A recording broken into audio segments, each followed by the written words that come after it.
or men will be seeking what a woman can bring to the table. People oftentimes have unrealistic ideas and expectations of what they need a person to have. Meanwhile, they aren't bringing a fraction of that. If you're trying to get with someone who makes six figures, is handsome or beautiful, and is a go-getter, but you're not any of those things, how do you expect a healthy and equal relationship to work? Instead of focusing on what you can get, turn that around and declare, this is what I'm bringing to the relationship, and this is why I can be of value to someone. I'm looking to be a partner. I'm looking to elevate. I'm looking to grow. I'm looking to build a legacy with someone.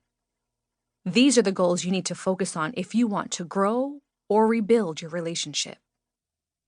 If you're aspiring to be in a relationship, you have to be transparent about what you want. Show up as yourself and leave the representation of yourself at home. That false self is not going to get you far. It can't last. It's not authentic. You need to show up as yourself and be confident in who you are. If you're not confident in who you are, work on yourself first. Stop going into relationships broken, jaded, tainted, and tattered. If you aren't willing to do the work on yourself first, all you're going to do is project that unhealthy behavior onto someone else. Our desire to have a healthy relationship stems from seeing far too many unhealthy ones. Those unhealthy relationships that we were exposed to on a regular basis have made the two of us determined not to end up that way. Even as married adults with children now, something will happen between our parents and we will look at each other and say, we cannot be like that. Fairy tales are a legit setup. By now, we should all be tired of the hopeless romantic story about the damsel in distress who is so desperately waiting to be saved by a strapping princely gentleman. The guy who sweeps her off her feet and hoists her out of her current circumstances of destitution and poverty. We tell this story over and over to make ourselves believe they're happily ever after, as they ride off into the sunset. The end, roll credits, right? Little do we know that life actually commences after the fairy tale ending.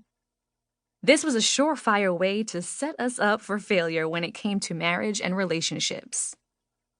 Now, is it possible to achieve your own version of happily ever after? Absolutely. But what they fail to show is the grunt work necessary to achieve this seamless mystical lifestyle. And still, regardless of the work and time invested, nothing is ever quite so smooth. Particularly when attempting to unite two individuals who are aiming to live purposefully in their truths, all while trying to be considerate of each other. I've heard in the past that love should be easy. For the most part, it actually is. Who doesn't want to bottle up that new, lusty, in-love aura and just take a swig of it every now and again to relive that euphoria? The love should be easy jargon leads one to believe that intimate connection should flow without a hitch in order for them to be worth it. Now that's cute, and yet again, another foolish falsehood. On the contrary, relationships require real labor and effort, regardless of the type. The difference between a relationship with a parent, child, or another family member is that these are typically non-elective relationships. You have no choice about who you're born to or who you birth. In a work environment, you're required to coexist and work amicably with others based on a common goal of the business or company. The nice thing about friendships, and in most cases, romantic relationships, is that these are connections where you choose to become involved. For the most part, friendships flow seamlessly because you naturally have common interests, likes, and similarities.